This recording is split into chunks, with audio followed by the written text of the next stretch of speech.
Hello everyone, welcome to the Majestix Heroclix Podcast. If you like our content, please like and subscribe, it really helps us out. If you're interested in learning more about the Bronze Age format and the Majestix Open Series, please check out openseries.majestixccg.com.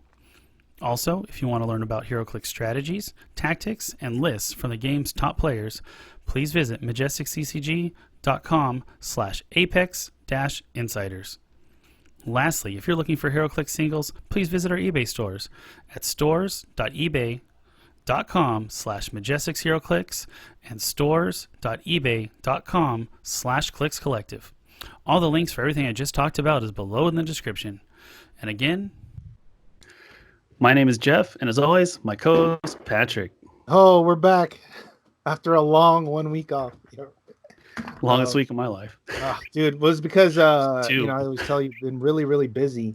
It's good though. It's good. Yeah, so we reached for the last 30 days, reached 2,022 transactions. Nice, That's very like cool, man. That's the most ever. When I started before the quarantine, it was like 500 to 600. Mm-hmm.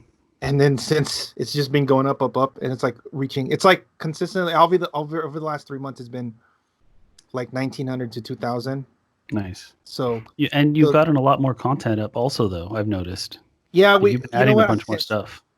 Part of it's because it's been banked in. Like people just write stuff, and I'm like, look, I'll get around to it when I get around to it, and then so it goes up. That's why. But I have like 3 or 4 articles from Tom Schanenberger. Okay. So like his next one's going up, but in the meantime, Steve is really good at getting me the clicks of the week really fast if I need it.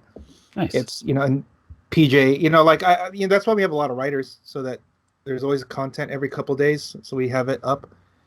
That's the hardest part. Is like just getting on people and getting it submitted and getting up, because we're talking earlier, consistency is the biggest thing for people to keep coming back. If they know that every week you're going to have a podcast, if they know every couple days there's going to be an article, there's more reason for them to just keep coming back to your site, because they know that something's going to be coming up. Yeah, being reliable, steady flow of content. Yep. And that's why, we see there's a lot of things that were, and this is really big in the Twitch sphere, and also in the like YouTube world, especially in Twitch. If you let's say you're a streamer and you do every day from, let's say, 5 to 9 p.m. every day, 5 to 9 is when you're doing it for like 6 days a week, let's say, and you go on vacation for a week, you lose like someone was I was watching somebody, they said in that time you will lose somewhere about 30% of your viewers. That's rough, because there's so much content out there that if you're not there, someone's going to slide in and take your spot. And when you come back, you have to rebuild it back up. If you're big enough, let's say you're like at 1 million subscribers or viewers. I don't know how they do it over there in Twitch, but let's say you're like at 1 million, whatever. Yeah, no, I just number. Like if you do lose that thing, that's still from like 1 million to 700,000. That's still a lot to where you're kind of like in a critical mass that when you come back on it, they're gonna like come back again, because there's just so many people. You're like at that critical mass state. Yeah, it's intense though. You can't have like a personal life on the side. Yeah, it's really hard. You have to be basically that's what it's got to be, or you take it with you on the vacation. Take it with you, like maybe you don't stream, but like you put it on your Instagram when you're like on vacation and you're like whatever. Yeah, you do some sort of like substitute, at least to keep something going. So that's why it's very like important. That's why like the Married with Clicks, where I don't know if they've been still doing all their meta labs on Mondays, but for the longest time they did it for maybe a solid 5 years every week. That's why they have. That's why they have a lot of viewers. That's why they have not only a lot of viewers, but they have a lot of subscribers, because every Monday, at this time there's going to be this, and then on a Wednesday at this time there's going to be this. Once you start chopping it up and you don't do it, then you start losing. So like all the other podcasts that don't do it consistently, where you have a schedule. I think that's the thing, is there's a schedule. If you don't have a schedule, then your numbers are not going to be as good in terms of views, downloads, whatever. There's another word for it when there's like not the rating, but like when everybody's talking of like Q rating, buzz. Yeah, buzz. It's just more like Q rating, kind of like when you're just constantly like in the word of mouth all the time. Okay, yeah, kind of like what that. You're trying to say. So that they know that you're always going to be around. But oh yeah, I showed you this earlier, but this is why I'm excited. Okay, for those of you who don't care about anything else other than Heroclix, mute this or turn this off. Pause. We're gonna pause for a little MTG right now. Secret lair, baby. So to show the gold. Only there was light in here, but a little higher, little higher. There you go. You see it? So is that one of each card, right? They're land cards. Yeah. Dual, so these dual are lands, obviously. These are the.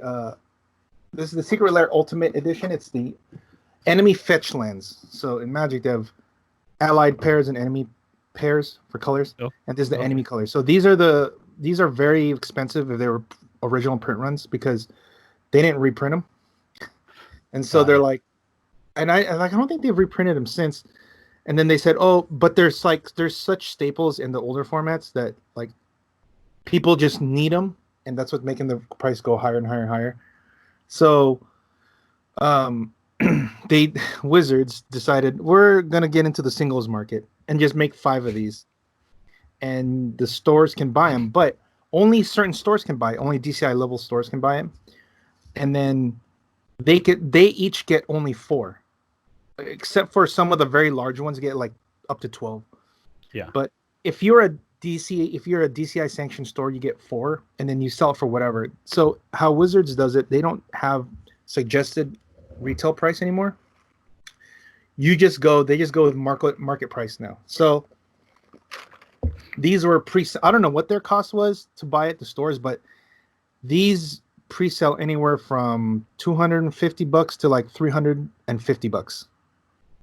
And if you were to buy this now, I think it's like somewhere like $400, maybe $400, $350 to $400. Jeez. But I actually plug to Lucky Dice. I got one. I didn't get this from him, but Howard hooked me up with one because they had 4. Nice. And I was like, let me know when you get it in. He goes, here it is. Not only were they cheaper than what I paid this for, but he also gave me an additional 20% off. Nice, very cool. So it was like, now, okay, I won't say dirt cheap because it's still freaking, couple $100. But like compared to what everyone else is selling it, I got it for really cheap. I almost want to get the last one they have. But this is basically, I don't really play, and I'm not going to take these out. I'm going to just keep this for like investment purposes down the line, because like people like to say, unlike Heroclix, Magic stuff goes up. This is true. Wink, wink. Let's we'll keep perpetuating that myth so that it's only me and you will be in on the secret. But I do buy a lot of so whereas let's say people will go into stock investor stuff, I invest my stuff in sealed Magic product. So I do have a lot of boxes sealed stuff, and this would be considered, I guess, a sealed product because it's not something that you can crack like in a pack to open. Mm-hmm. I guess it would be similar to like buying a starter set where you know what's inside. That's what you get. Non-blind buy or something. Yeah. Well, they had Comic-Con a couple more than a couple years ago now. Geez, they sell sets of different Magic cards now. Yes. Like, that are non-blind buys. Yeah. Oh my god, those are so expensive. Oh yeah, those are tough. Those are like really expensive. Those are the Planeswalkers. I know what you're talking about. Is it similar on the level of that, right? What yes. You have there. Okay. In that they're reprints, and you can buy them like as a set. Okay. Of course, the Comic-Con ones are much more exclusive, but these are designed like they come like this. Like it's like designed to be like a display type of product. Designed to sit out so people can look at it. Yeah, so appreciate the artwork. Is it new artwork or is it the original artwork? Oh yeah, it's new artwork. Yeah. Okay. That's another thing too. Otherwise, it would be pretty bad if they didn't have the new artwork. But I also have a bunch of sealed product for Magic, and they like on average every year goes up 5 to 8%. So let's say I bought something for like $80, like a sealed product for $80. By a year from that point, goes up 5%. So the value goes up now. What it's like $84 now. It's like, okay, it doesn't seem that much, but then if you hold it over year after year, every year it just keeps going up and up, and next thing you know, your $80 investment turned into like a $200 investment, and you multiply that with however many boxes. It's very similar to, let's say you put your money in like a CD, or a money market account or something, where you have a fixed, like if you keep it here for a low steady increase. Yeah, so if you keep it here for this much time, we're going to give you 4% return at the end of the thing. So for Magic, it's more like same thing, but it goes 5 to 8%, and sometimes it goes higher if there's some shift in the metagame where there's certain cards from a set that got really expensive, then those will go up. So for example, the cards that this came from, Zendikar, those boxes are like, they came out in 2009, so like 11 years ago. Jeez, yeah. So 11 years ago, I can't even imagine, because now these lands are so insane, right? So I'm just trying to think, like, let's see. So how much do you think that box, or how much does that cost? So I'm looking up right now. A box of Zendikar is $804 plus. Oh, it's $834.93 right now.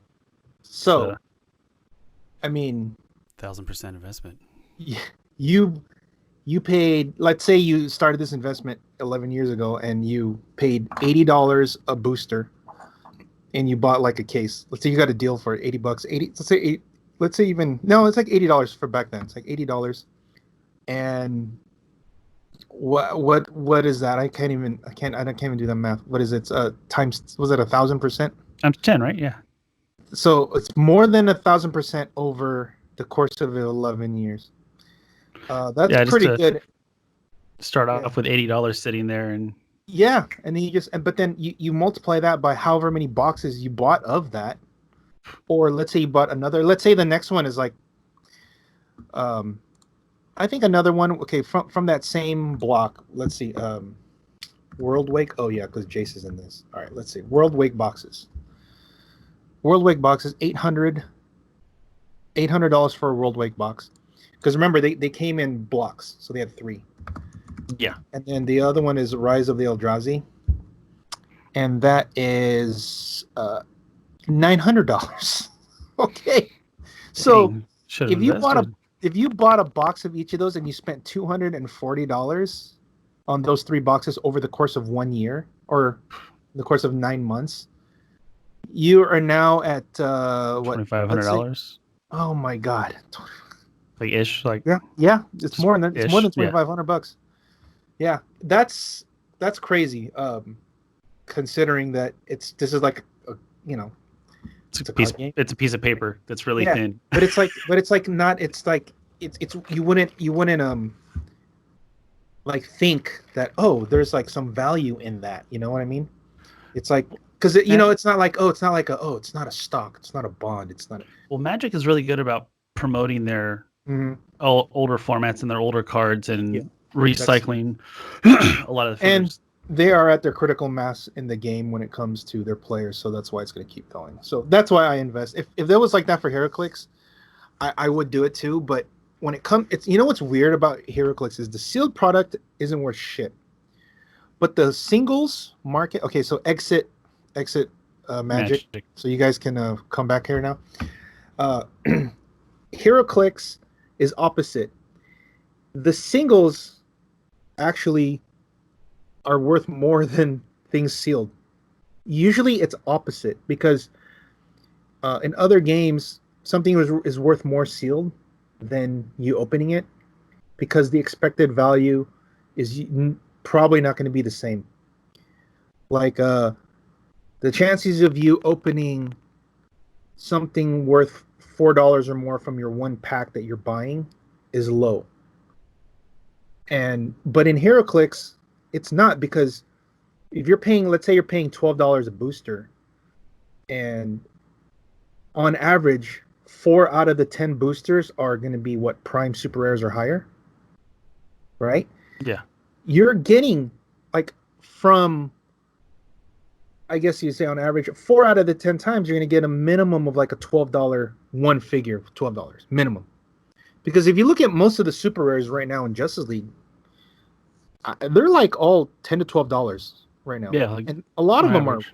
a lot more than that. So, and that's all right. So that's only 4 boosters of the prime, the super rare. And now we have team up cards that come with commons, exactly. rares. Yes. So you get a rare team up card that's worth like $50. You get an know, Amazo team up card. And then now let's check this. If you pull, and now we said 4 out of 10, right? And then you have the team up cards. If you get a rare Grundy, you get a rare Superman or a rare Amazo. Getting the rare Amazo, you're almost doubling your value just from the rare Amazo, and that's easier to get. Superman and Grundy also are like almost $10 each, around there. And then if you're pulling Joker or Dr. Fate, then you're extra value to the booster. So at this point in time, it's worth more if you open boosters than selling it, because the expected value of, I would say, if you were to spend as let's say you're a consumer, not me and you, a retailer, a consumer, and you're going to spend $100 on a brick for Justice League. Let's say $100 a brick. If you kept it all and you were to resell it, it would be $120. Let's say $12 a booster. Okay, let's say $13, which is retail. If you're able to sell it at $13 a booster, you make $130. Now, if we do a quick math, if you opened all of them, what are the let's say you did average and you did 3 supers and a chase. What are chases are like, what, $50 right now on average? If you on average combine them all, maybe. I mean, like if you pull Brainiac, what's the lowest? Wait, what's the lowest chase? Isn't it like $50? I think Manta's like 40-ish, 45. Okay. On like the low end, people just trying to dump them, but the rest of them are like 45, 50. 50. Okay, but then obviously Brainiac, Grodd, isn't Grodd higher too? Grodd's like 60, 70 at least, like 75. So let's say $50 for pulling a chase. So $50, and then you pull 3 supers on average. Let's say $10.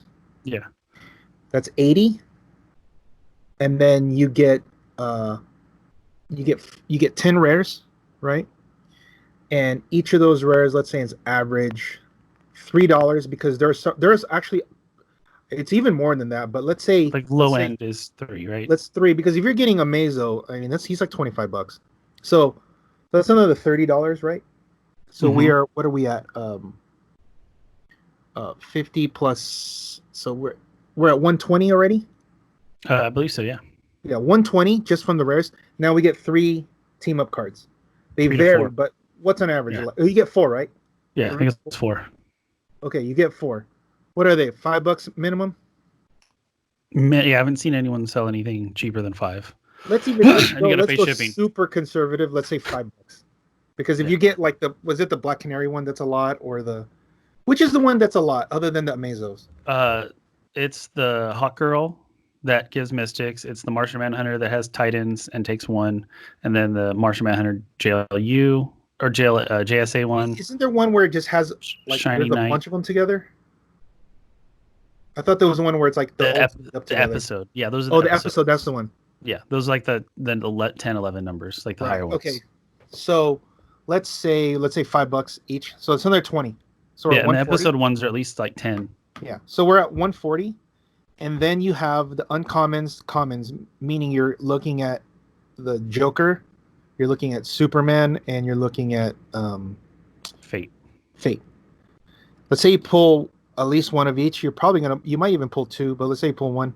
That's like another $2 to $3 each on average, because Fate's probably more than that, right? He's probably like $5 or more, something like that. At least. Yeah, because like especially when people are playing 5 or 6 of them, then they're gonna be like, oh, we need to play more. So that's another, let's say $10 for those 3 figures, and then you have all the bulk. So you're at one. Let's say you're like at 145, Mm-hmm. 145, 150, and then you have all the rest of the bulk that you can lump together and sell, or you can sell them all each for $1. You make another what, $30 or something. Let's see, 10, 14, 15, 16, 17. So you make another $30.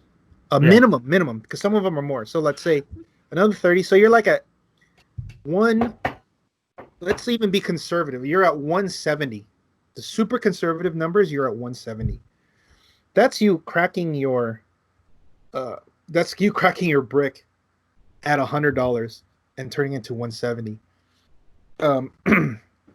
That just shows to you that the demand out there for all these figures is still really, really high, because if all of them are still up in value that much, like even if you went down to like 160, let's say you got a really, really bad one and you're down to like $150.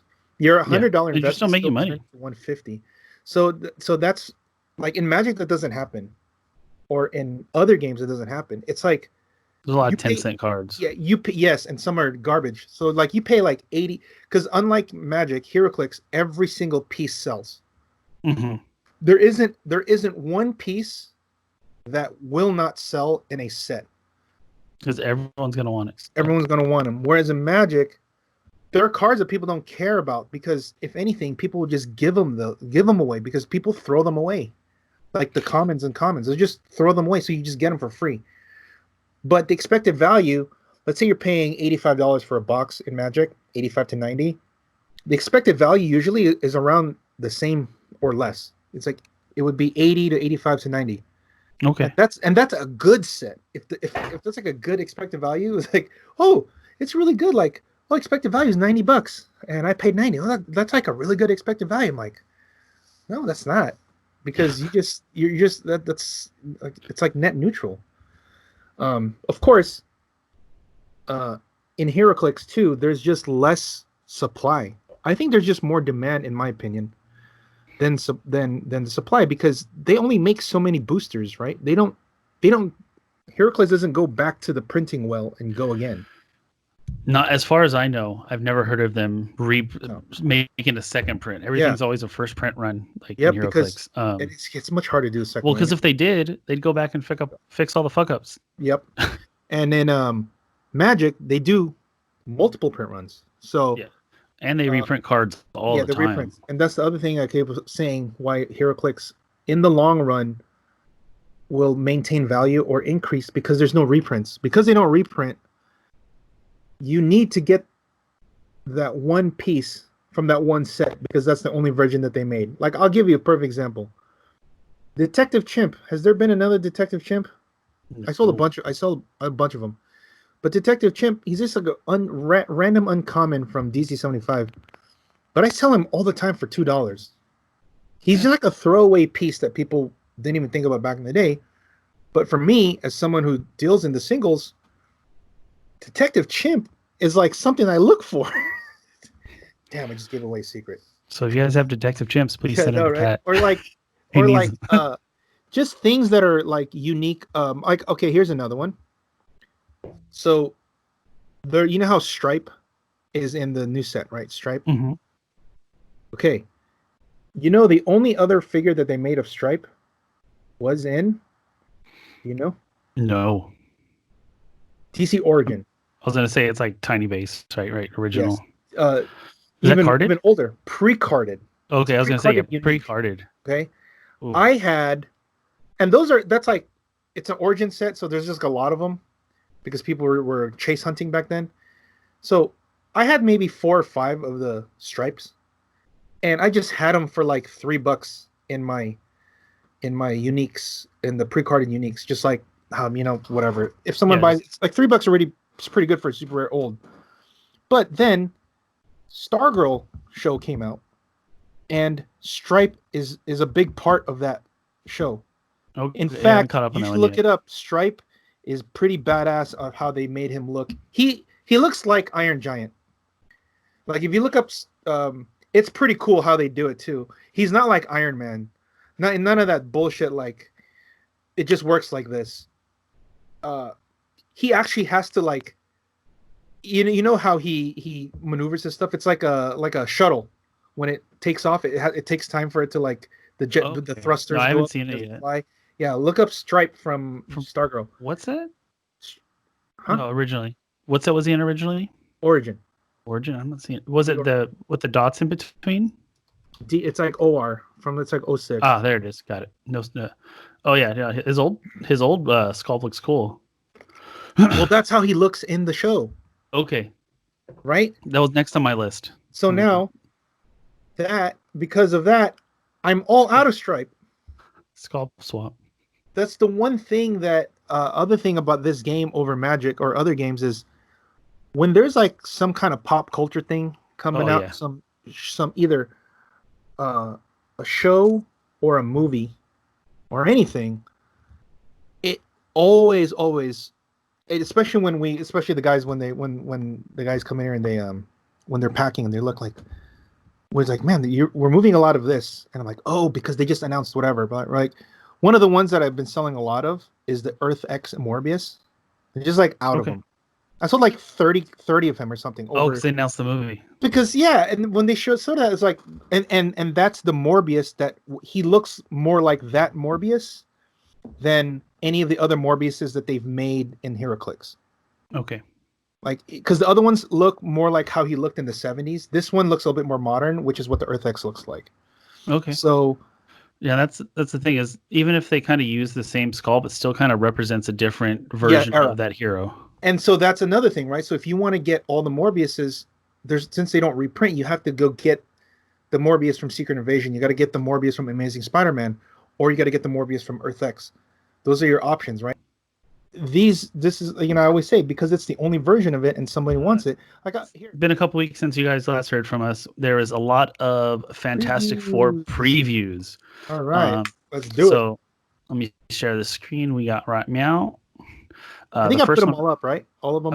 Yeah, these are all the ones that I found on the Majestix Facebook page. You guys can check it out. I think I got them all. Facebook.com/Majestix Heroclix. So this is from June 19th, Lucky Dice Cafe. Let's get started with Hydro Man. Yeah, this is the first one, right? Yeah. So he's cool. I think he's more of a sealed piece. I don't see him being Hydro Man. Well, you have to say Hydro Man. Hydro Man. Yeah. So yeah, he's got Frightful 4, Opposing Tides, Unique Modifier. Opposing characters modify damage -1 when making a range attack that targets +1 friendly character with the Frightful 4 keyword. So we're going to see a lot of Frightful 4 combo things, I think, going on. But I feel like 75 points is a little high. Maybe. Well, look at his power first. So he's got Poison, Smoke Cloud. When Hydro Man uses Smoke Cloud, he generates water markers instead. And after resolutions, he can use Poison at no cost and considered opposing characters occupying his water marker adjacent for Poison. So that's still pretty good. I think that's pretty good.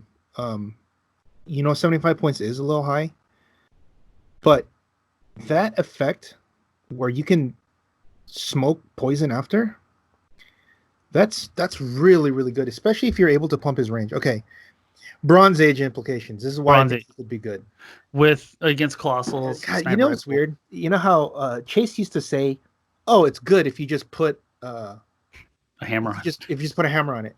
Now everything I'm noticing, I'm like, oh, if you put a sniper on it, it's done. Like so that's what I've noticed. I'm finding myself saying a lot. Everything you put a sniper on this guy and you smoke cloud. Holy crap! You can easily with Star Sapphire get a 13 range. Oh, I know, right? With this, but like think about it. He can pick off all the little like it'd be really hard for you to play Q. Yeah. Because he can just get poisoned after he smokes all the way across. He can also kill. Little I don't know if somebody makes like a. Okay, Isaac makes a pog. You just go kill it. Okay, yeah. Or what's his name? Jason pops something out. Right, something like that. Obviously, getting retailed will be a thing. But if you're able, so check this out. And Shouldn't be any worse than Gardner, right? Yeah, that's true. That's true. But Now I feel check like this out. I like the Sinister Syndicate team. Yeah, I forgot it. Okay, so check this out. With Hydro Man, there is a look up. Can you go up to the HC realm to look up Jaxer? I always bring up this guy, and like it might it? Work. JA. Just write JAX. Okay, Jaxer. Read his thing. Deadly weapons. Give Jaxer a power action, choose an adjacent friendly character, and roll a d6. On a result of 1 to 4, damage dealt by the chosen character can't be reduced below 1 this turn. On a result of 5 or 6, damage dealt by that character is penetrating this turn. Okay, so with Hydro Man, you power action with him, and then you smoke like across. Mm-hmm. That means when he's poisoning, he's do penetrating to everyone, which means if you can get to the back row or anywhere where somebody has toughness, you can kill all their Colossal Retaliators. You can kill all the Walking Woods. You can kill Overdrive. That's really strong. You can do all that. And that's just him after he does his, and that's poison after smoke, right? So you can like TK, do it, and then boom. So that's because would you still have to follow the rules of poison, though, if you've been moved? No, because he says he can use poison at no... Oh, you know what? You're right. I think you're right. You still have to follow the rules of poison. Because it says... After resolution, he can use poison at no cost. Oh, yeah, because poison actually says if you haven't been placed right. Mm-hmm. I think there's one... Isn't there a figure out there that says even... Is there someone that says poison even after they move? If that's the case, then yeah, that's right.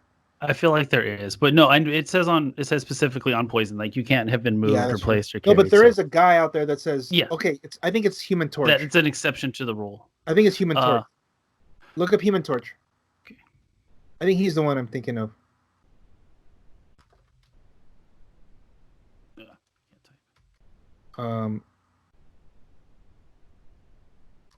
No, it's there's no U. That one. Yeah, there you go. There. Poison, but may use it even if moved there. Okay, so that's the one. Flame on. Yeah. So okay, yeah, actually that's a real okay. So never mind then. Forget. Well, I mean, it still works for if you're able to do sniper gun and get it away. You can poison them, but yeah, maybe 75 points is a little high. But Sinister Syndicate. I do like keyword, but no team ability. Yeah, I like Syndicate. Well, if he had the team ability, it'd be better because he at least has 11 attack. 11 attack he can share. Yeah. All right. Okay, I guess that's enough. Okay, Dragon Man. Yeah. All right. So he's another Frightful 4. Jesus Christ.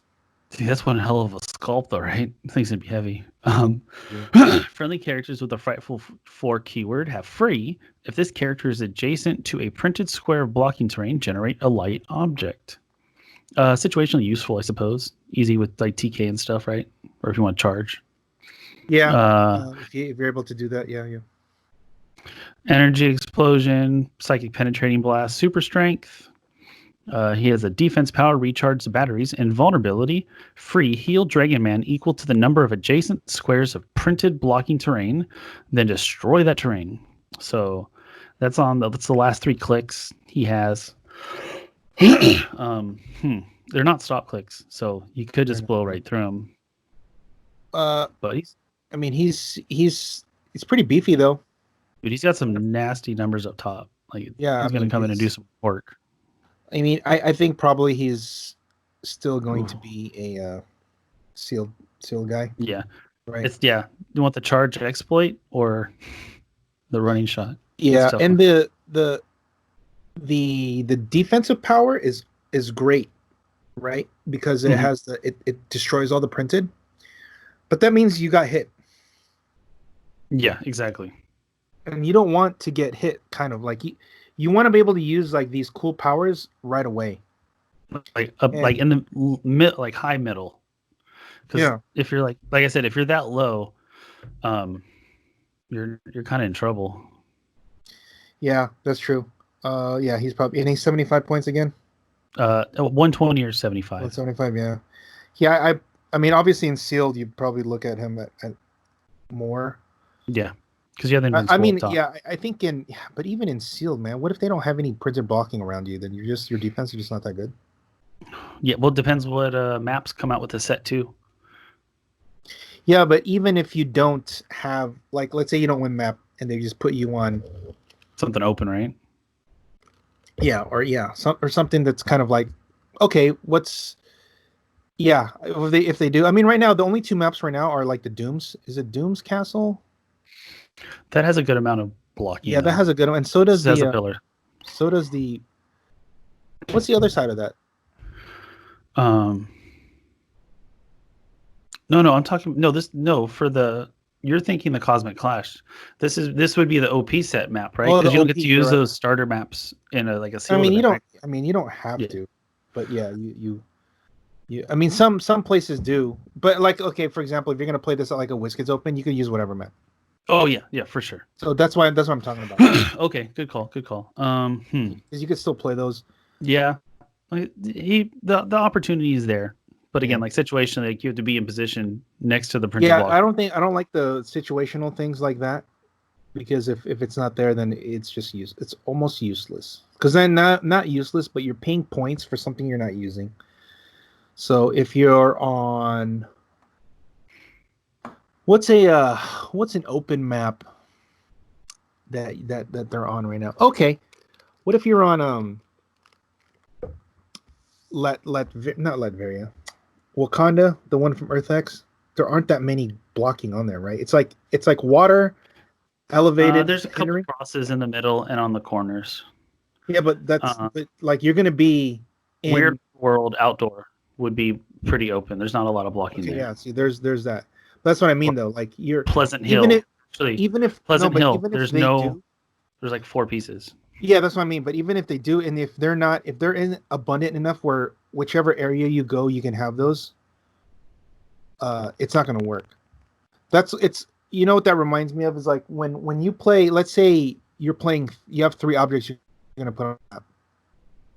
You have to make sure you place them in a area where you can pick them up and use it. But you can only do that for like the first object because you put it in front of you. But on the other times, what if like you put it on the left side, but they went to the right side? Now you can't use that object on the left side. But you placed it there. So it's kind of like that in the sense that like, well, I have this ability, but I can't use it. So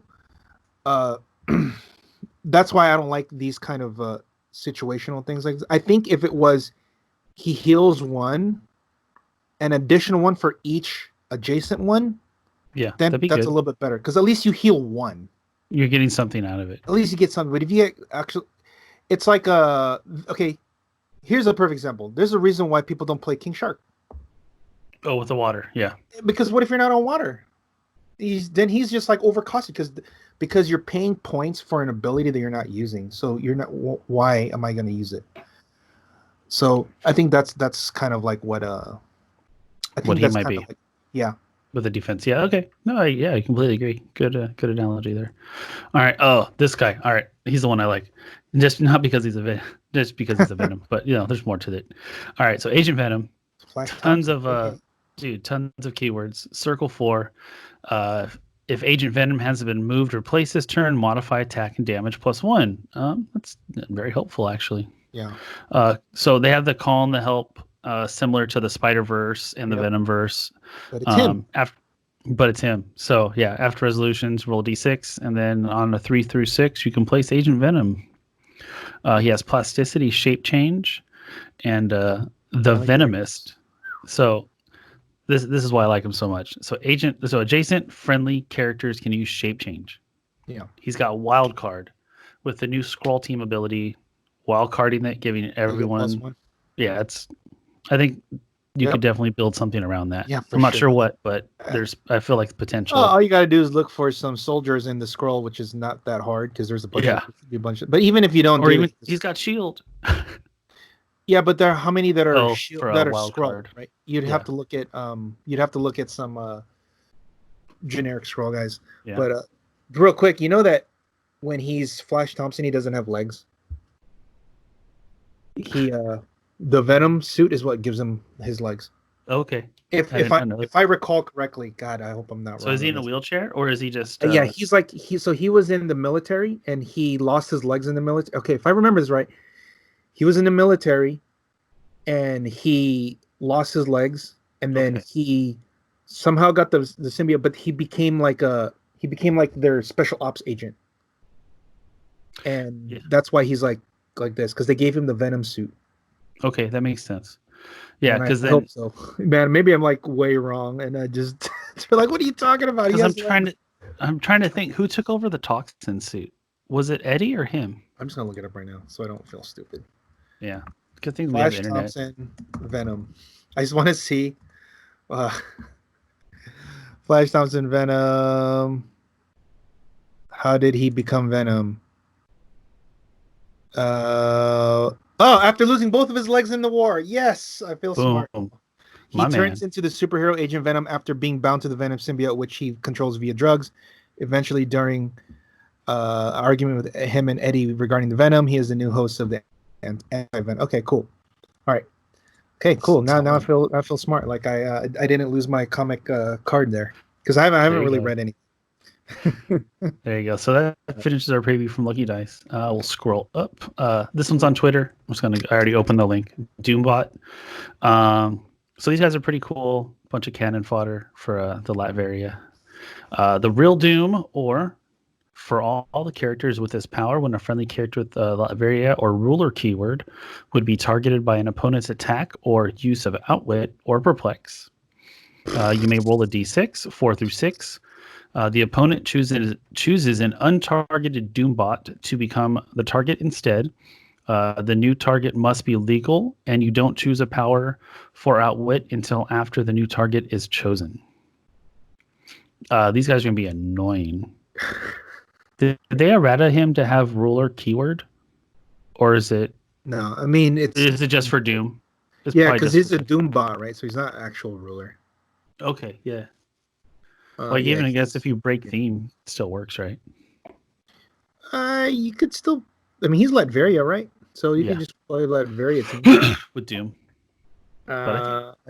He's cool. He's got, 8 run shot, EE. 15 points. Oh my god.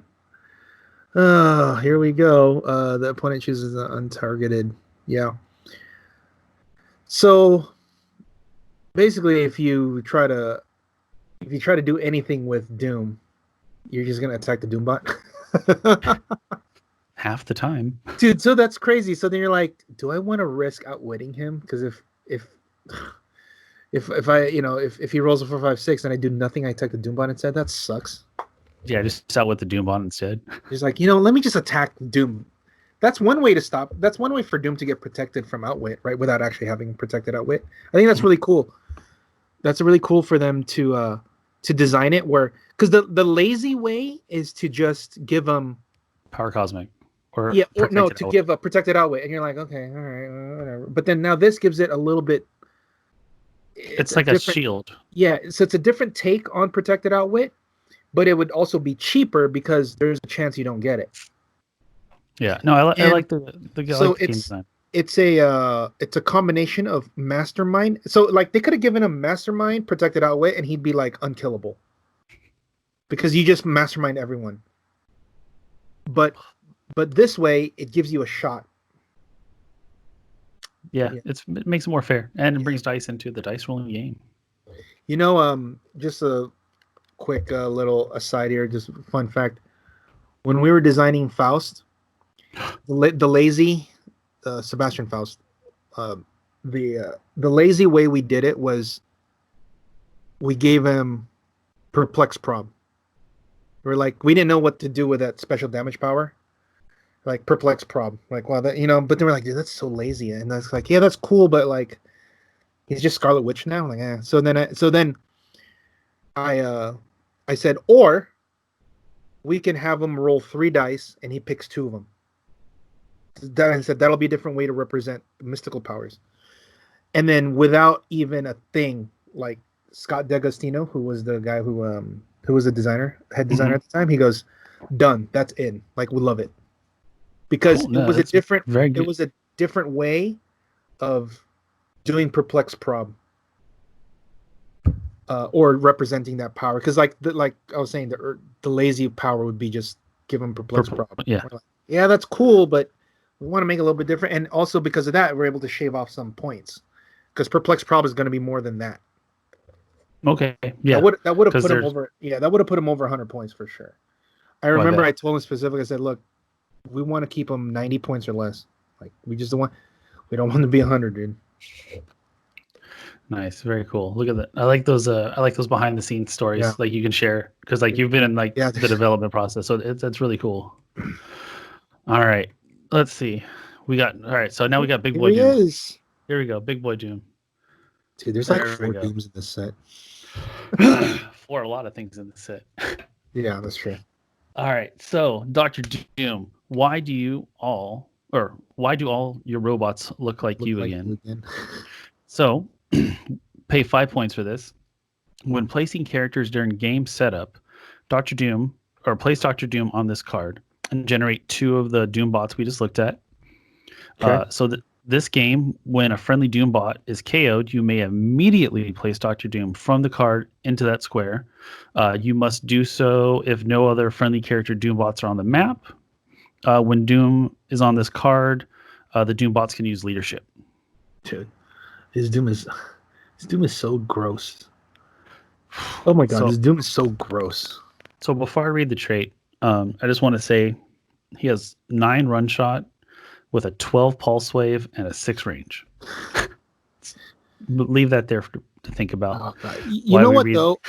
I would, because so if you really want to break it down, at 100 points, you're gonna keep him off the map. I would pay 50 points, and it would be almost the same, because 100 points is really a lot. You could add, that extra 50 points could easily be like Isaac. But still, running shot, enhancement, energy explosion, with all that shit, that's like nothing to scoff at. Solid. Also, I would say that if you're gonna have a bunch of Doombots, it's gonna be hard to single target pulse wave with all your Doombots around you. I was thinking of that as I was talking because it has the Mastermind, and I'm like, well, it's not gonna really be able to Mastermind. That's why I think the 50 points is okay. But yeah, okay, keep going. The next one. Yeah, so the leadership Mastermind, when Doom uses leadership and succeeds, instead of the normal effect, you may generate another Doombot. Like you said, yeah, so the pulse play is probably not going to work out too well. This is like an insane uncommon. Good thing is he reminds me like the Black Panther that used to just keep generating people leadership from also Avengers War. The Nick Fury does it too. Okay. Captain America. However, he's 75 points. The Black Panther we're talking about 65 points.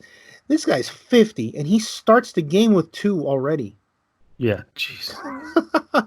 Dude, you just keep pumping him out.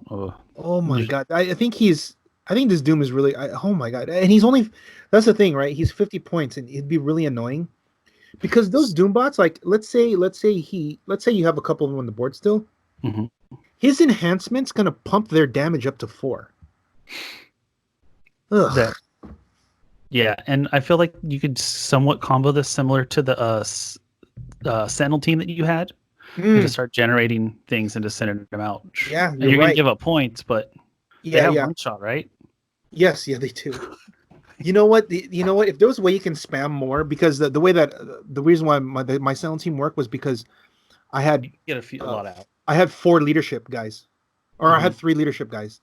So on average, I can get 1 a turn.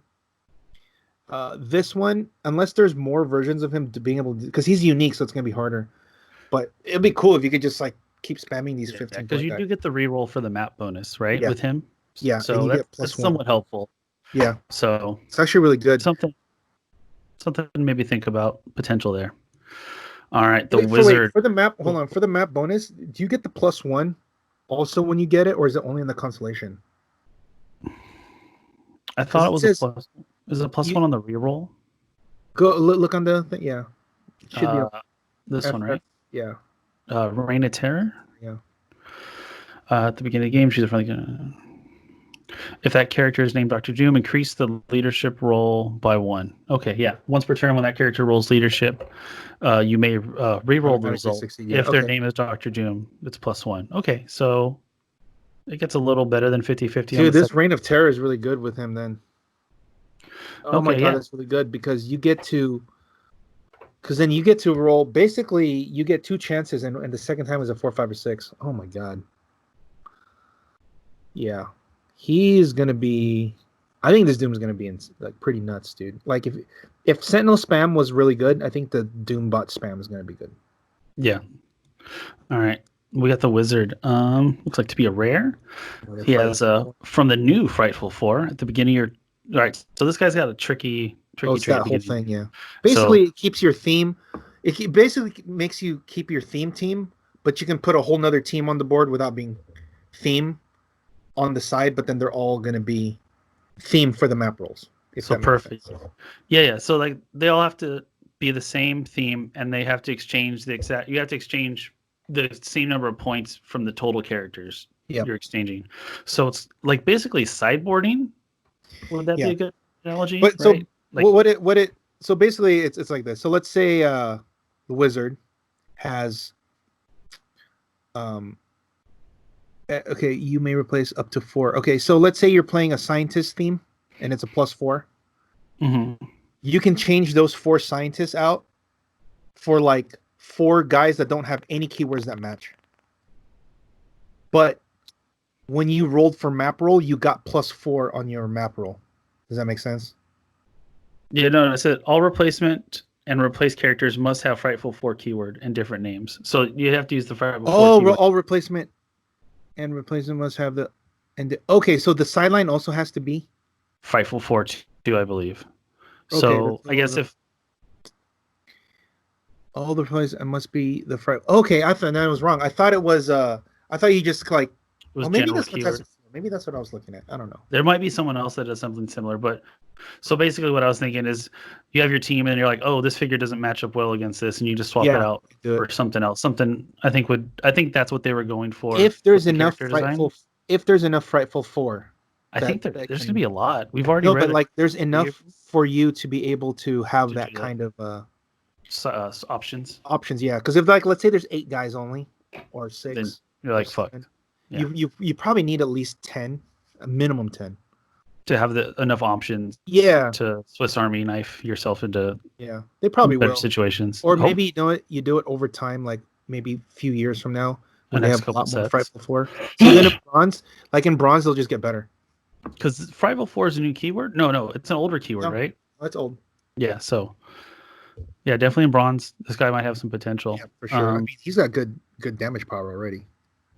So yeah, let's read that. I'll read the second trait. So Frightful 4, you meddling fools are no match for my intellect. Friendly characters with Frightful 4 keyword within range and line of fire have protected outwit. Yeah. So it's like a pseudo power cosmic. That's cool. And then this damage power, leadership, outwit, perplex. Hey, when he uses leadership on a result of a 4, choose outwit or perplex this turn, and Wizard can use that power twice. It's really good because 4, 5, or 6, you're getting something good, right? Because if you get a 4, you get the extra thing. If you get a 5 or 6, you get the leadership. So it's basically leadership on 4, 5, or 6 with a different effect on. So that's I actually really like that kind of design because they did like the lazy way would be leadership on 4, 5, or 6. But they're adding like a little extra. So that's kudos for them layer to it for their design. I think that's really smart on them to do because it gives you it doesn't feel like it's the same. Like, oh look, it's a 4, 5, or 6 leadership guy. Okay, here we go. Yeah, I haven't seen this before. And dude, double perplex. Yeah, or double outwit. Ugh, yeah, that's pretty good. I mean, running shot precision strikes. It's pretty good. I mean, 75 points maybe, but I guess we'll have to wait to see what the Frightful 4 shows. The rest of them. Yeah. But I would perplex. Nice. Yeah. All right. Another Sandman. Okay, this guy I think he's good. Okay, so he's got a Frightful 4 Dune Sandstorm, unique modifier. Opposing character modify damage -1 when making close attack. Target a friendly character with a Frightful 4. Mm-hmm. Sandblast. We have Quake, Smoke Cloud. When Sandman uses Smoke Cloud after resolutions, he can use Quake at no cost, but may also target any opposing character occupying or adjacent to his hindering marker, regardless of so adjacency. everything I said for Hydro Man, take it all away and apply it to this guy. Mm-hmm. So you give him he already has the right color. He already has pink. So if you give him the sniper gun, dude. Oh baby, pumping those smoke cloud. Oh, so he looks at Quake and he's like, "Hey, what's up, babe?" Hey, you. Because they're the similar. He only has 2 keywords. I was like, he doesn't share. Yeah, but they're like, but he has the same kind of thing that she does. Power, yeah.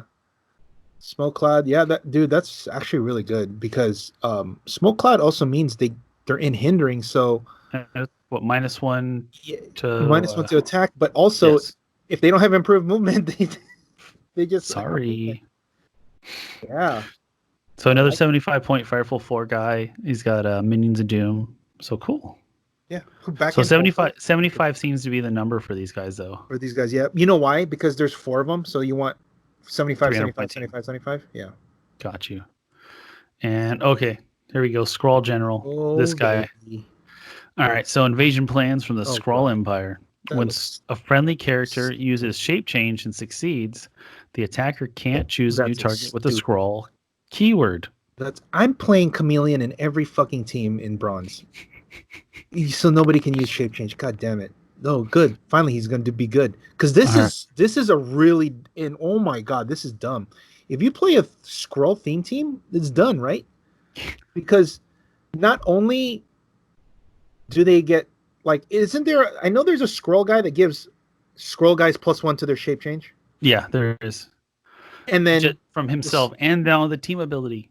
Okay, so they get... So their scrolls on a 4, 5, or 6.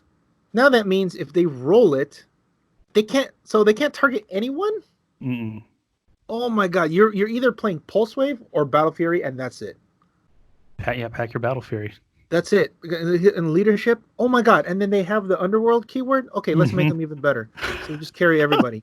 Dude, if they had Sidestep, they literally can just move across the whole map. Jesus. Oh my god. So I guess they don't have flying. All you really need to do is just roll 1 leadership. If you roll 1 shape change on like their main attacker, done. Then they just pass their pass. Oh god, you better be. I don't know what text. You can't choose a new target. That's what I'm saying, dude. So if you're playing a Skrull, the attacker can't choose a new target with the Skrull. So that just one attacker is done. But no, I'm saying so like if if their main attacker is trying to hit you and you're just like no. Yeah, done. Sorry, move on. And like, let's say that attacker's the guy that's going to be doing like 5 damage to you or whatever. It's like Onslaught, right? Yeah, and you're like, no, crap. Okay, thanks. Good day, sir. It's got to be Pulse Wave, Battle Fury, or you just fucking outwit. Jesus. All right, I think that's the last one for this group. Yep, back to Doom. We'll scroll up to this is Clickstuff. Oh, the last one was from Highlander Game. Sorry, guys. This is from Clickstuff. So this is the Black Leopard. I've heard some buzz about him. Holy shit. This guy's insane. Another common prime doing some work, right? Oh, boy. So the maximum attack, defense, and damage values of opposing character within 6 squares Tony's back. and line of fire are equal to Black Leopard's printed values of that type. Oh, and this guy's not rocking stellar numbers. I'm going to be real. Like, they're good, but he's going to bring a lot of people down. No, that's good. No, I know. That's why it's good. Oh, is that what you're saying? Yeah, I was saying like his numbers aren't super high, but he's gonna bring everyone down. So. Oh my god, dude. Yeah, because he's got 10, 10, 17, 3. Dude, that's 17 hurts. That's rough. Holy shit, dude. You know what's crazy? If you give him something that let's say you gave him Asgardian Shield, for example. Mm-hmm. So he gets deflection, reflexes, but then if you're within 6, your attack is a 10, no matter what. Yeah, you got to hit 19s all day. 19s? Yeah. Oh, and then he has this damage power. Go ahead. Leadership Perplex. When Black Leopard uses Perplex to target himself, modify the chosen value by +2 instead of opposing character within 6. Hold on. Sorry, I got Perplex to target himself. Modify the chosen value by +2 instead of if an opposing character within 6 squares in line of fire has a higher printed value for the chosen value than Black Leopard's printed value. So, like I said, these guys not rocking stellar numbers. That's gonna be like all the time. Yeah. Oh my god. You know, all right. So the movement is a lit's like 10's a little high these days, but the attack, the defense. No, but look. No. You have to be within 6, right? Yeah. So the movement doesn't matter because you're gonna be within 6 anyway. Meaning you don't need higher movement than you don't need like getting a 10 movement won't do you any good, right? Because you're within 6 already. Yeah, sorry, that's the argument that I was trying to make is like he has a high movement, that's not going to help them out. Oh yeah, okay, yeah. Sorry. If I was being unclear. Yeah, so I think it's going to be good. 50 points. What is keywords again? It's Avengers, Wakanda, Ruler, Warrior, Avengers. Fantastic Four. So yeah, he's got some potential. So he, damn, dude, how many points? Yeah, they loaded him up with keywords. 50 points. Is he a warrior too? Okay, so yeah. Okay, so Wakanda. Oh my god. Do you remember Tony's Wakanda like infinite defense team? Where he had like Shuri and like Okoye. They gave like everybody like +1 defense. I remember. Okay, I remember that team. Yeah. So you combine it with this guy. Yeah, good luck. Because they're all going to be 20s, and they can't go higher than 10. Ugh. Dude, if he in bronze, so he needs a reducer, otherwise he's just gonna get poisoned. No, but if you give him like indigo battery, they have to be within 6. That's okay. I like that. That's good. It's really easy too, because all you got to do is just give him proselyte, and he has invuln now. Whatever. Mm-hmm. Not only proselyte, but then he gets +1 to his stats on top of that. So now it's even harder to hit. So he's a 20, no matter what. Oh yeah, this guy's gonna put some work. All right. Oh yeah. All right, you guys watch out. Oh, gross. All right. Let's see. The claw, or not the claw, just claw. Frightful 4, Sonic Wave. Friendly characters with the Frightful 4 keyword can use Energy Shield Deflection. That's helpful. Okay. Overwhelming Blast of Sound. When Claw is KO'd, roll a d6. On a result of 4 through 6, deal 2 penetrating damage to all opposing characters within 4. I wish it was just deal 2 instead of having to roll. Yeah, the rolling threw me off. Yeah. Okay.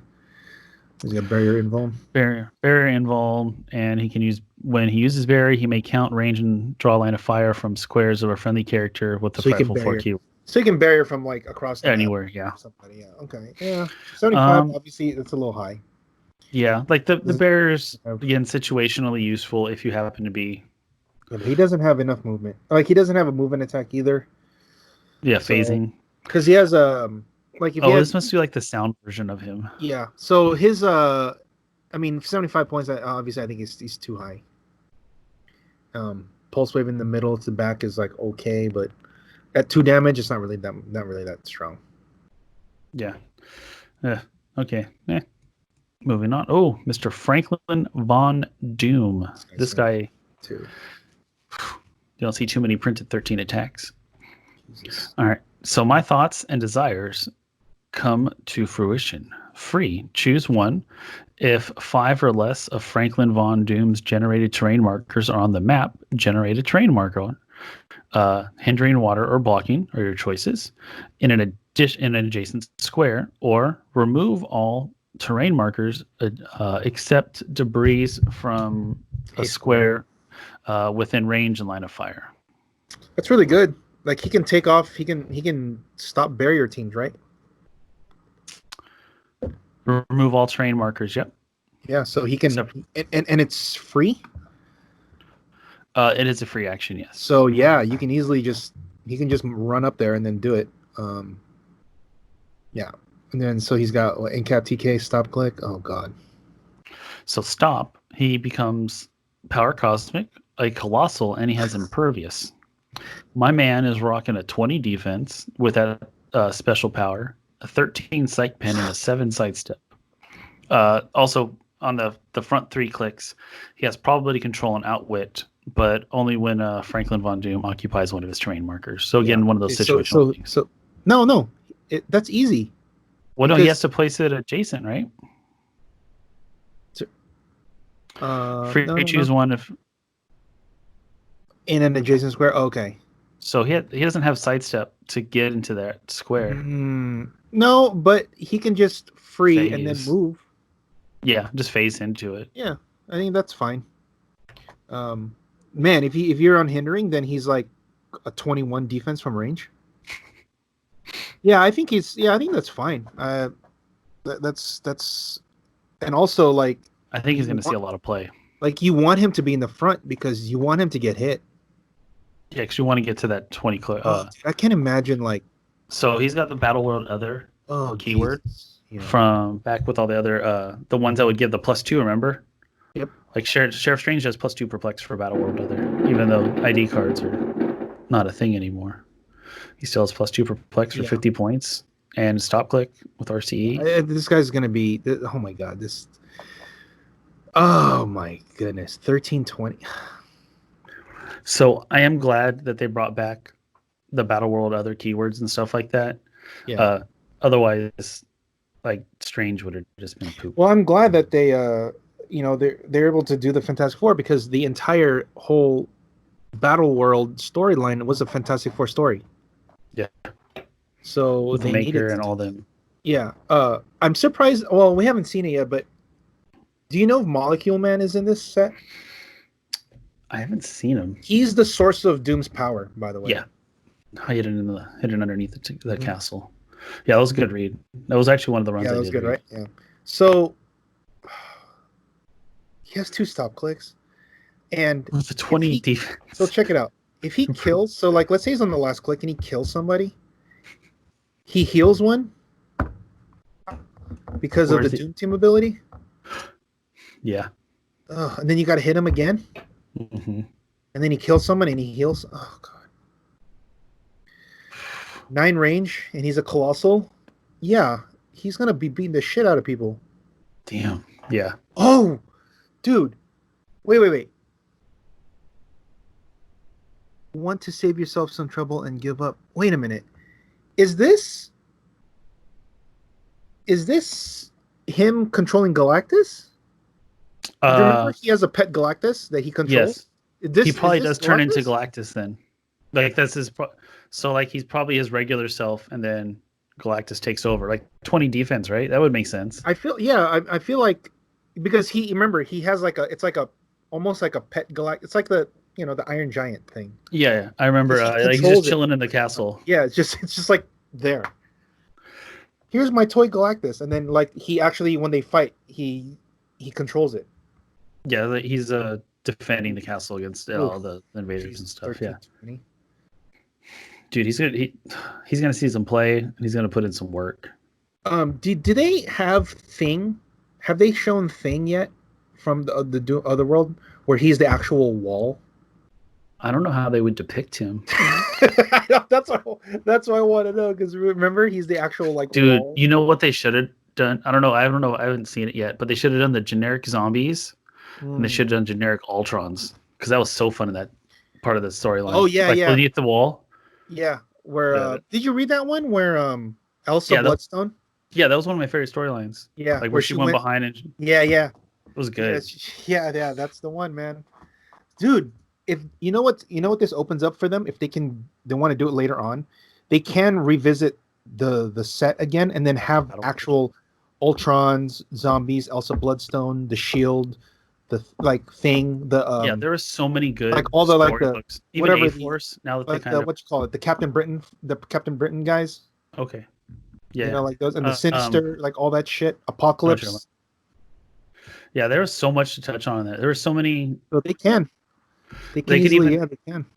If not, Contest of Champions would be a good set too. Yeah. All right, next one. Dude, 70 points is so strong. Oh, that was it? It was just those? No, these are just set. No, but that was the last one for the last one? Yeah, that was all 3. Oh, it was only 3. Okay. Yeah. We'll skip through those. Here we go. I can read over the fast forces real fast. Yeah. She Thing. So don't worry, I can take a hit. She Thing takes a maximum of 1 damage from the first attack that hits her each turn. At the end of her turn, heal her 1 click if she was hit by a range attack that turn. That's like the Power Man trait, right? From the Captain America Avengers set. Similar. Okay, yeah. Or like Blob. Yeah. No. Blob Blob's Blob just takes 1 no matter what.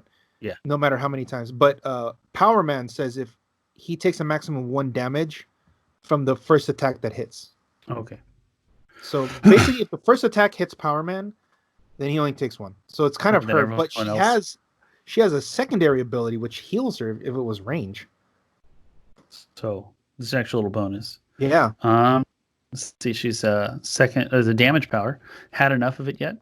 Close combat expert. When She Thing uses it, you may modify attack or damage an additional +1. Pretty good, man.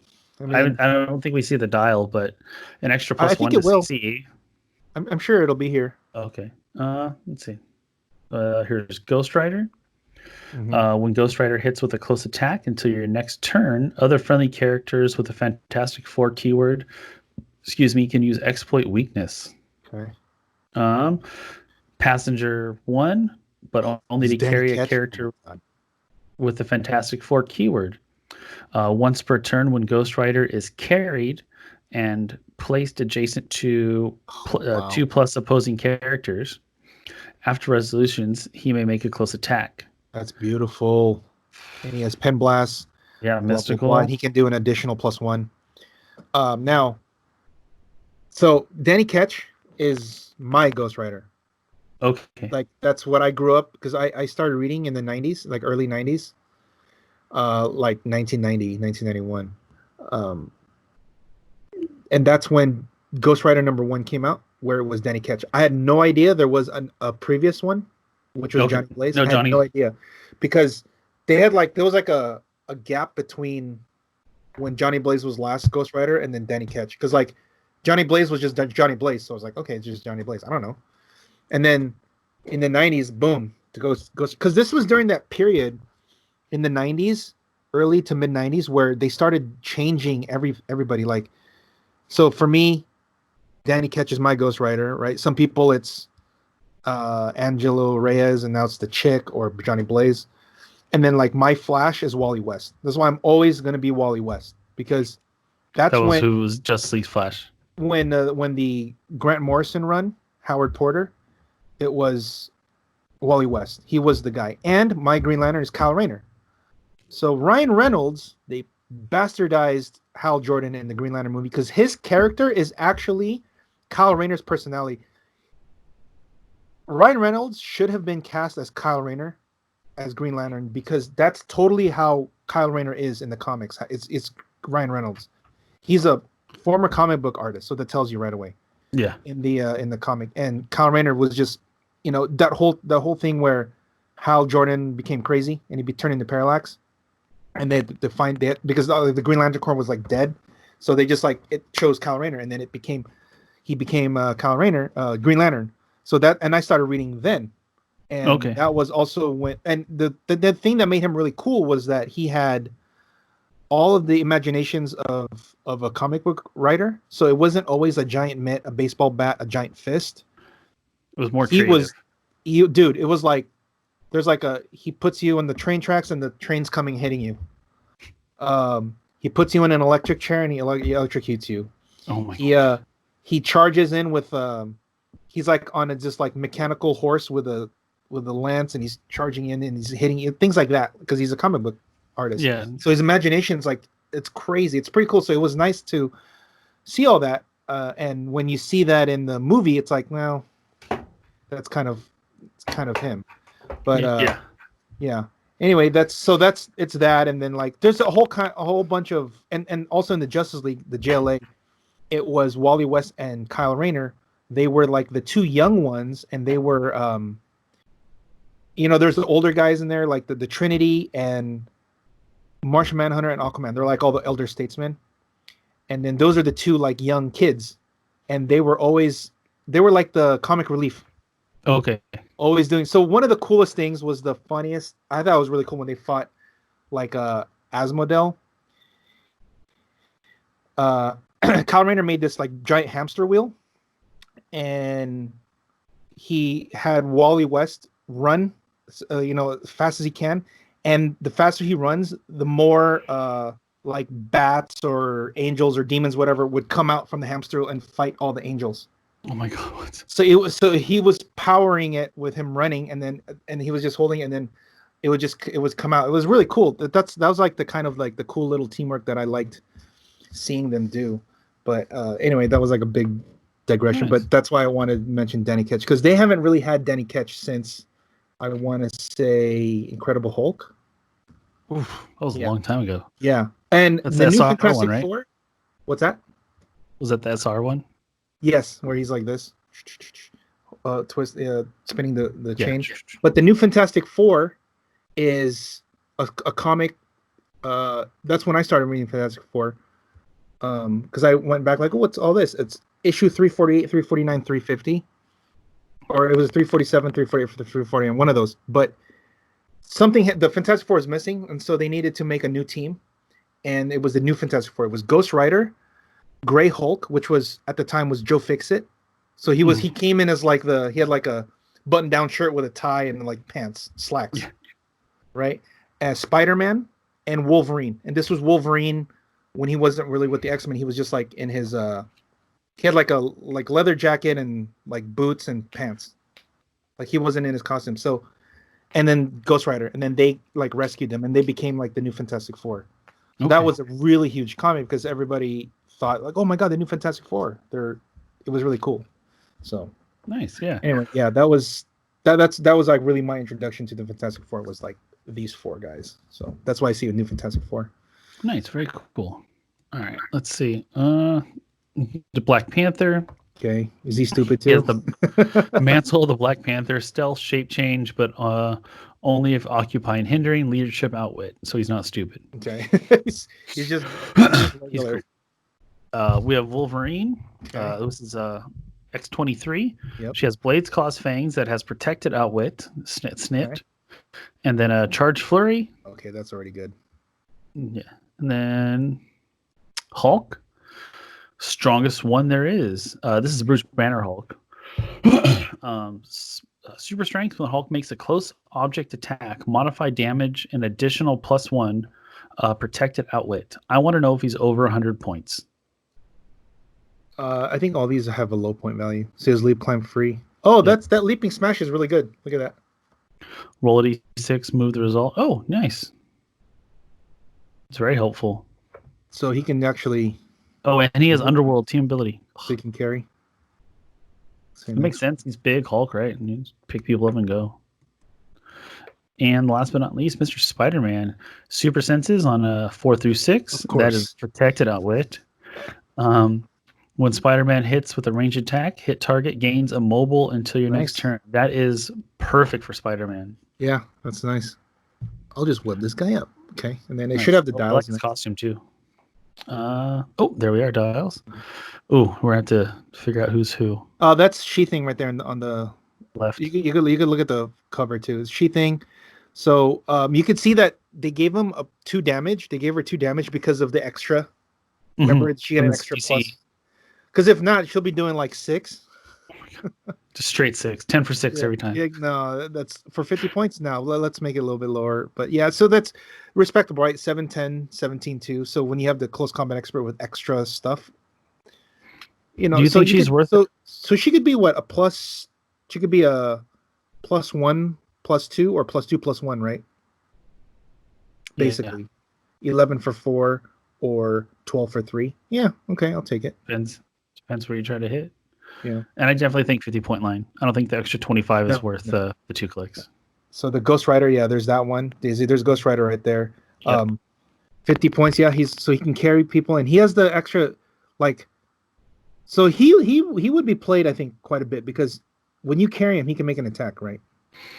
When he's been carried and placed adjacent to 2, right? 2 friendly or 2 opposing. Is it? Yeah. So he can make an attack. That's pretty good. And then that's Panther. This is Panther, yeah. Hulk won't have blades. Charge blades, yeah. The 50 point, obviously, the 50-point one is obviously Yeah, that would. I mean, geez. And he has precision strike sidestep. I always take sidestep over charge. I don't know why. But I just having that extra mobility. Yeah. It makes a world of a difference. Yeah. X23, she's got a 9, 11. Oh, Battle Fury. There you go. Yeah, Battle Fury. So you're probably playing at 50. I mean, all these I feel like you're going to be playing at 50. Yeah, 50. But yeah. You're right. 8, You're right. 11, that's really good. Blades. Charge Flurry with Blades, precision strike. I think she's good. It's just, what sucks is the Battle Fury means she has to walk up there. Yes. Or Pip has to carry her. No, Pip is rotating out. Oh yeah. Well, bronze. AI, right? Yeah. Oh, see, bronze. look, there's the cover. That's the cover I was talking about right there. That's that's one of the covers. I think that's 374. Yeah, you just mentioned that. See, look, there's Hulk. As I told you, he has like a T-shirt with slacks, the button up. Wolverine with the leather jacket. Yep. Okay, nice, very cool. There's Hulk. Yeah. Charge Hulk. So Hulk has to be the you have to play him at 75 if you want his special power. Okay. Yeah. What was his special power again? Leap climb. Yeah. So he can. So that's like the extra move. What's kind of cool is with that move he can carry people with that move, which is nice. So little tech. So yeah, maybe 75 might be 75. He would be. You know what sucks?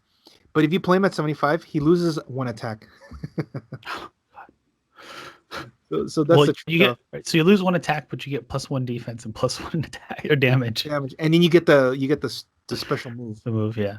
So it's a fair trade-off. It's a trade-off, yeah. All right, and then last one is what? Spidey, Hypersonic. Yeah. Probably Hypersonic ESD. It's the same stuff. Yeah.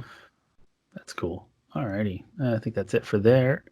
And I think we have one more section to go through. Yep, this one was posted. Yeah, that's the last one. Cool. All right, Mr. Firelord. This is Mr. Clicks Fix. Cosmic Heat Beyond Compare. Energy Explosion. Poison. When Fire Lord uses Energy Explosion, after resolutions deal X damage to each hit character, where X is the number of opposing characters adjacent to that character.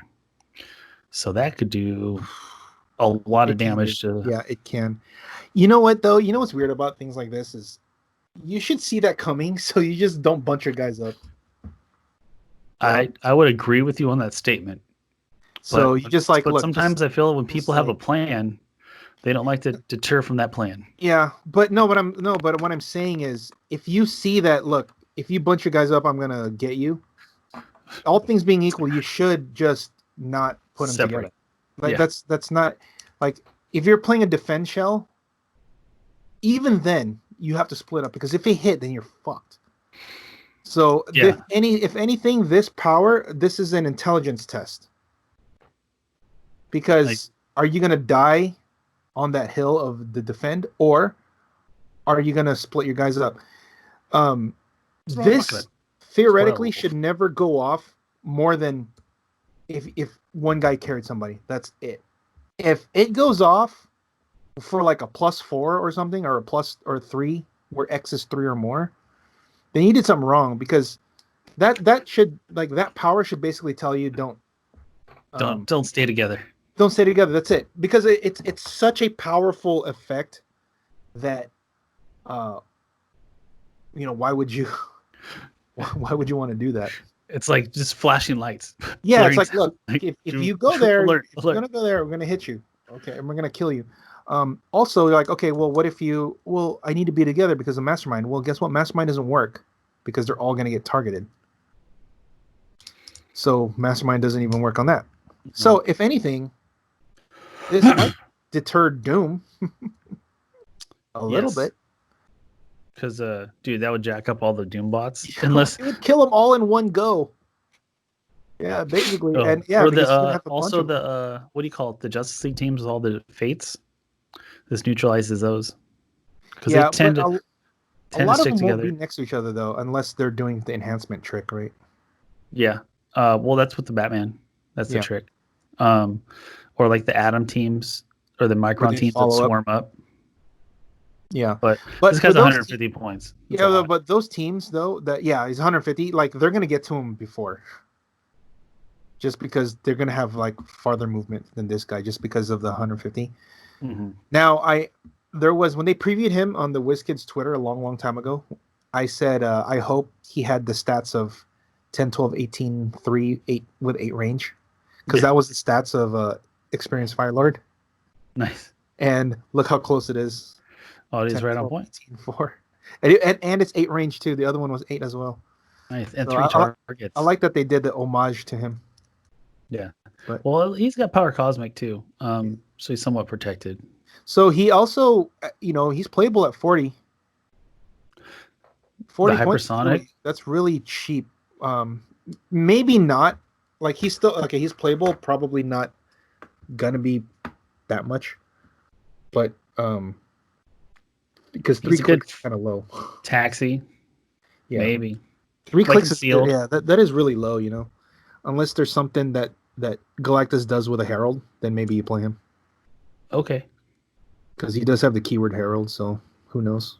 Like like maybe Galactus says Herald they get this power, or they get +1 stats or whatever. Or they can heal past their current storyline to their next one. Sick. See, now that would make sense. That would be okay. Then it's worth playing this guy. Yeah. All right. Human Torch. All right. So, Return of the Fantastic Four. Friendly characters with the Fantastic Four keyword within 4 squares can use enhancement. Again, also useful. He has Pulse Wave. When Human Torch uses it after resolutions, he may choose an opposing character that can use Protected Pulse Wave or Protected Pulse Wave within half his range and line of fire, and deal that character 1 penetrating damage. This includes stop clicks. So this kills all your retaliators. That's awesome. Yeah. Kills all your retaliators, and it can do 1 damage to Black Panther. Get you, Panther. But you got to be up in there though to get it done. He says when he uses Pulse Wave, so he has to be within 3 or just within 5. Because you have, dude, sniper gun. Oh man. Pew, pew, pew, pew, pew. Oh my god. You know what? Pieces like him would change the dynamic of Bronze Age, I believe. Because if he's able to get like almost a map wide pulse wave when he runs across the map, because he moves, he's running shot for 6. That's really far. If you add a TK, he can hit the starting zone, right? Because if you give him a sniper and you TK 6, you running shot 6, and you shoot 5. That's 7. That's like a 17 squares, right? And if you have a pink battery, then it's like 23. You're at 20 square. You're hitting the starting zone, and then all the retaliators, they're like all the Groots and shit. They all take 1 after he pulse waves. Because penetrating, like all the reducers just gone. Yeah, so like you hit them all, and then and then like let's say you go up against a cosmic team that does it, then you're killing Q, you're killing Groot, you're killing the Brainiacs, you're killing not Surtur. Who's the other? Who's the other cosmic guy? Mangog. Yes, like you're killing guys like that. And you know what's cool is he doesn't need to hit, right? No, it's just after resolutions, right? Yeah, he picks 1. Happens. So, like, let's say you hit everyone but 1 guy because Mangog's defense is too high because he's a 19. Then you pick him. Done. And then he's gone. That's pretty cool. He has a damage power that I think's gonna be relatively helpful if they don't errata the Widow. Human Torch and adjacent friendly characters take no damage from energy explosion or poison. Take no damage from energy explosion or poison. He's 60. He can play him at 60. He's got Avengers. Might be able to. What do you mean for Black Widow? Yeah, like the recruits from dropping and poisoning. So that may be a way to defend from the penetrating poison. Oh yeah, that's good. I mean, shit, you need a way to defend against that bitch. Well, and then like he has Avengers. So if you find a way to get him on your team for a mirror match. Because everyone's going to be playing that bitch.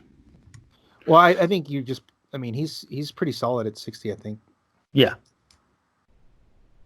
You know. Yeah, that's good. All right. Oh yeah, this one's good. Oh, man, this Ghostwriter is good. Prime SR. Hey guys, 053B. Circle of 4. If Ghostwriter hasn't been moved or placed this turn, modify attacker damage +1. Spirit of Vengeance. Power. If no other friendly character has been placed this turn, choose an opposing character that attacked a friendly character since your last turn. Place Ghostwriter such that he can make a close attack targeting the chosen character, then do so. Does it say he?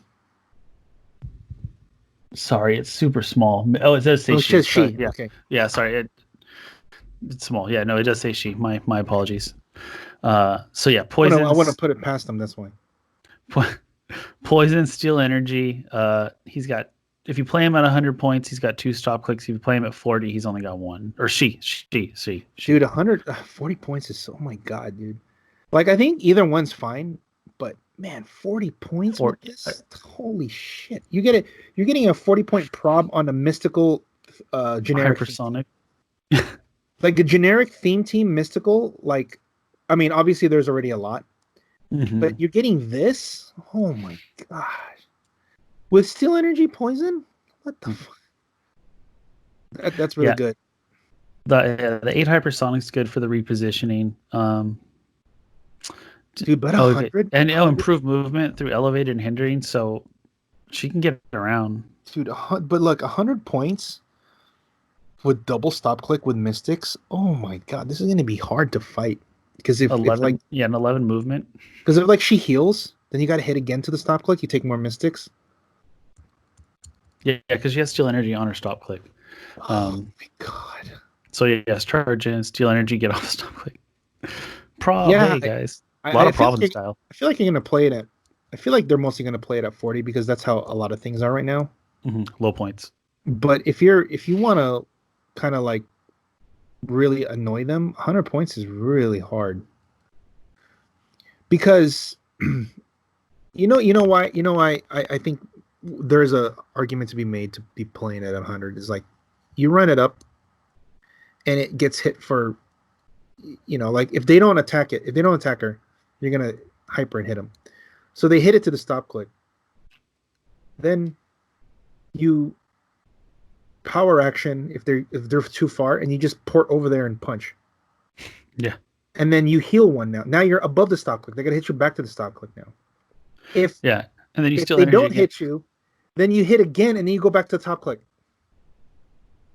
Well, because then it's power action to retaliate. Okay, yeah.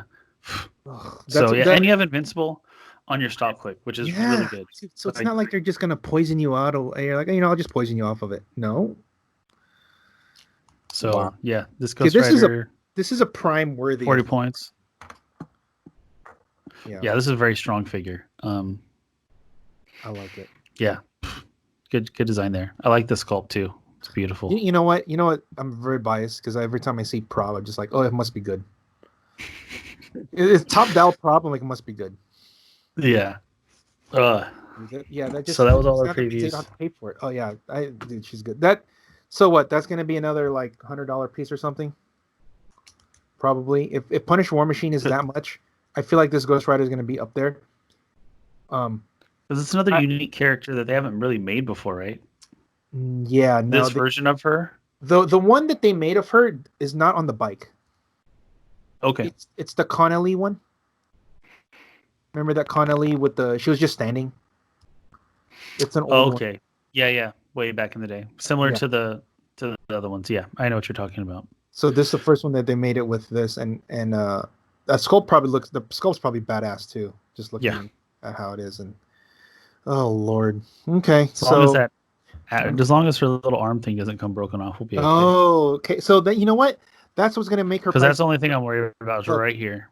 That's what the price is going to increase even more because you're going to have to get pieces that aren't broken. Mm-hmm. That's kind of why that Storm from XXS is a little bit more than the rares because she's always breaking off at the foot. So getting it not broken is like a big deal. It's like Arnold Stark. Yeah. Oh God. Yeah, man. Sucks, man. Yeah, those things always. So. All right. One more thing I wanted to cover. They did. WizKids put up some new erratas Yeah. ruling since the last time we talked. See what we I got. think we got first turn immunity. Let's see it. So the question was the most recent one. Yeah, because those are old. Oh no, this is March, but that's fine. The one that was in Justice League at the beginning of your turn, roll a d6. A 6, give an action token to an opposing character, 100 points or less. Mhm. So if during your first turn would in Justice League trait, would you be able to give an action token to your character? Yes, The effect because does not the effect does not specify its yeah, target. targets. Yeah, because first turn immunity says attack damage. It says attack damage or target, right? Yeah, it's right here. It's the immune key Oh. phrase. So yeah, at the beginning of the game until each player has finished their first turn, characters are immune unless they leave your starting area. Immune key phrase says characters can't be moved, placed, damaged, or targeted by effects of opposing game elements. Yeah. Okay. So no outwit for you. Another one earlier was about pulse wave first turn. Obviously no, because that targets. Yeah. Okay, moving up from that, the Widow Recruit. So it's stacked. This is the one that stacks, right? Yeah. So she just got so much better. Yeah. So Price they're check? asking, huh? Price check on the recruits? Yeah. What are they up to now? Let me see. I'm trying to look what the last one I sold mine at. Let me look. Just real quick. Go ahead. You can continue. Yeah, I'll read the thing. So the question was, if Widow Recruit was already on your force and had already been chosen an opposing character team ability for the espionage trait, and another Widow was generated through the Chase Widow, would the new Widow Recruit be able to choose a character team ability for espionage again? And the answer is yes. Also note the effect stacks and with the previous choices. So say you come in and say what Power Cosmic, right? Yeah. And then someone has Power Cosmic, you can get it from them, and then you can choose another team ability or another character, and then just builds up. So the last recruit I sold was $8.99. Okay, they're probably more now. Probably going to be at least $10. Yeah, so especially, and also the tournaments are starting to come back now because the rock states have been slowly. Yeah, I heard. There's a couple. If you can, you know what, do for the next week. If you can get those lists, the winning lists from the ones that happened. There's only like 2 or 3 that happened. Okay, I'll keep an eye out. Yeah, because then we can work on that. You can work on that next article for states. Okay, yeah, that works. Because they're gonna slowly be filtering in. Cool. So. Yeah, that'll be fun. I always like to keep an eye on the modern stuff. Yeah. Let's see. I think there's a couple more. The Atom. What was this one? Oh yeah. If Captain Atom is KO'd, would he be able to deal damage from his trait? His trait says Containment Suit, Breach, Poison. Whenever Captain Atom takes damage from an attack after resolutions, deal each adjacent character 1 penetrating damage. No, because after resolutions, Captain Atom would no longer be on the map. Because so he would not be adjacent to any characters. Because adjacent, right. Interesting. Right. That's interesting. Okay, because Mystics doesn't specify adjacency or within X squares. It just happens. Because I'm like, why would Mystics trigger? Okay. That specifically has a space. Okay, that makes sense. This is the one that we actually talked about last time. So the I Sense a Greater Challenge, which is from the Elders, right? Or no, the Eternals? No, they're Elders, right? Elders of the Universe.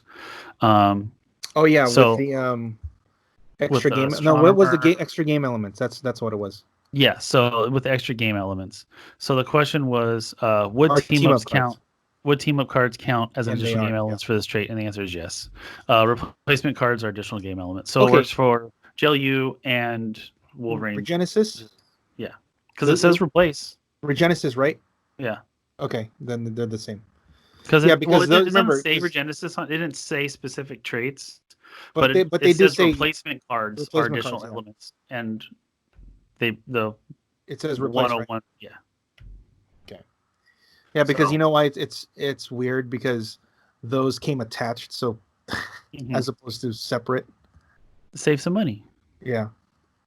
I think it was a cool little pilot program. I think the keyword specificness made it a lot harder to utilize, competitively at least. For sure. Unless they come up with it more. Like the only way that could happen is if they just made more later on. Like kind of like the Frightful 4, right? Frightful 4 right now we have like 6 figures, but over time, if that Jean Grey keyword yeah.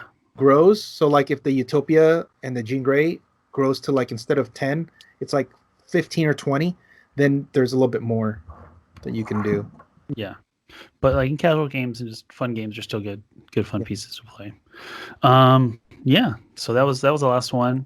Do you have anything else you want to add? Yeah, the mock, because it's we're recording this right now, guys. It's on Sunday because I can't do Mondays anymore. Yeah. Oh yeah. The mock just happened. Yeah. All right. So get the winning list. Just bring up Joe. We had 8 players, regular bronze, and Joe wins the first one with the new map. Yeah, you got that.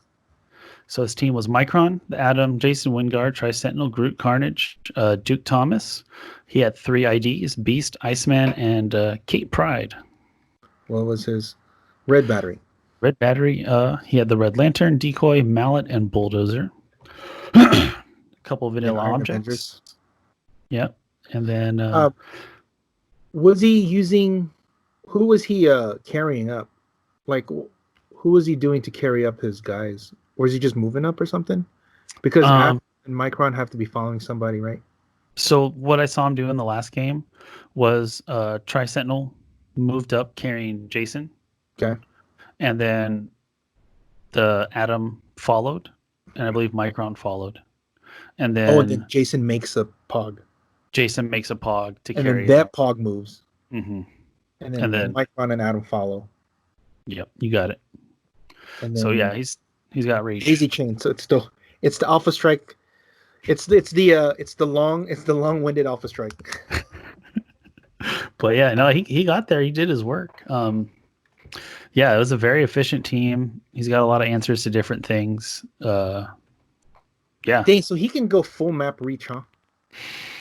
Yeah, he got to, I want to say, his starting area the second turn. Right. Yeah, because the first turn he killed the Carnage and the Groot, and the Groot in the corner, and then Joe went, did his thing, moved up, and he was there. Yeah. Interesting. Oh, that's cool. Yeah, Micron, Adam, like all of these things that port over, that's going to be it's the solid 90 base or 90 point base to work around. Yeah. Cool, man. And who did he beat in the finals there? So like, what were the other teams, just so we know? Like, he played Rob. Rob was playing Justice League Batman team. Okay. And then let me see if we pull it up. What else was everyone playing? Wait, Jose was playing a Batman Justice League team, but he wasn't able to kill the whole team. Because he hid Carnage. He put Carnage in front of Tri-Sentinel. So you can't see. He couldn't get the line on Tri-Sentinel, and he separated him enough to where the tank drop wouldn't have mattered. Right.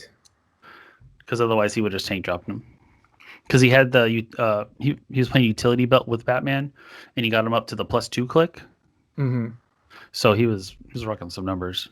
It was scary. Wait, he got Batman to +2, so he double power action on turn 1? I believe so. You can't do that. Okay. Well, no, I think maybe a couple of turns had gone on. Like by the time he had... Yeah, you can't do that. No, he had gotten him up to the +2. So he just naturally got to the +2 then. Yeah. Okay. Because they have their stop clicks with the utility belt, right? No. No. Okay. I don't think so. Maybe they are. Maybe they are. But I know that you can't. You can't prep time. You can't prep time into a +2 because they errated that. Yes, I remember that.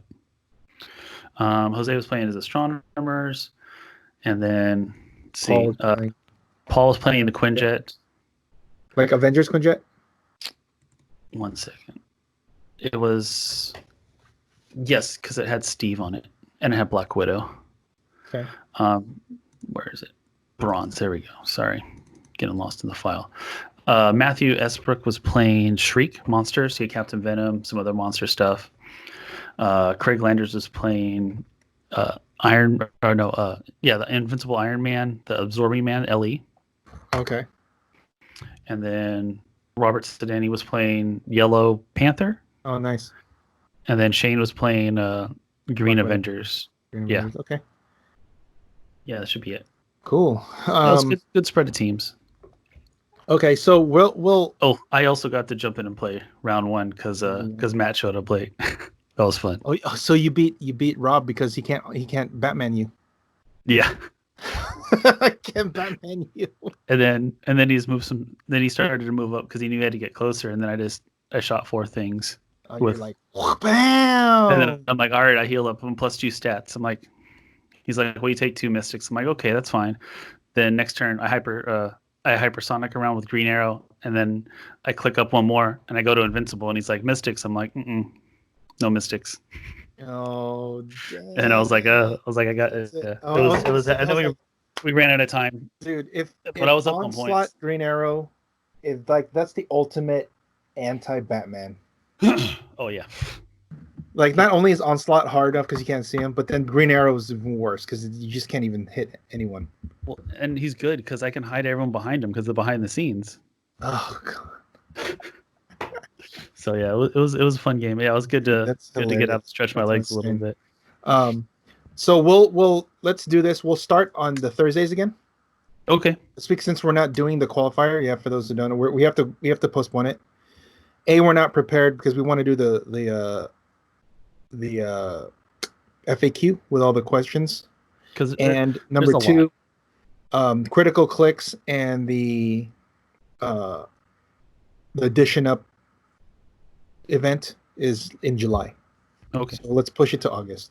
No, that's fine. Yeah, give more time to prep. And then we'll also start July 18th, Smetrat Games for their trial. We will. Awesome. We'll be promoting all that in the next week or so. Probably this week, so they can have like a solid 2-3 weeks. But I think that's it. We will go back to the Thursday regular bronze, Sunday bronze limited. Okay. So this I'm gonna actually put it right now when we're done. I'm gonna put it up. That's for regular bronze Thursday. Taking up Thursday, and then Sunday we'll do that. Okay. So I think that should do it. Do you have anything else? No, that's it for now. Yeah, I think I'm getting ready to gear up and do like a small event with like some people. Okay. In a couple weeks also to do like an invitational thing. Do your trial too. You let me know when that is. Yeah. So we can get it ready. Cool, man. Okay. I guess until next time, guys. When in doubt, perplexity attack. Don't forget to practice rolling your dice, guys. Take it easy.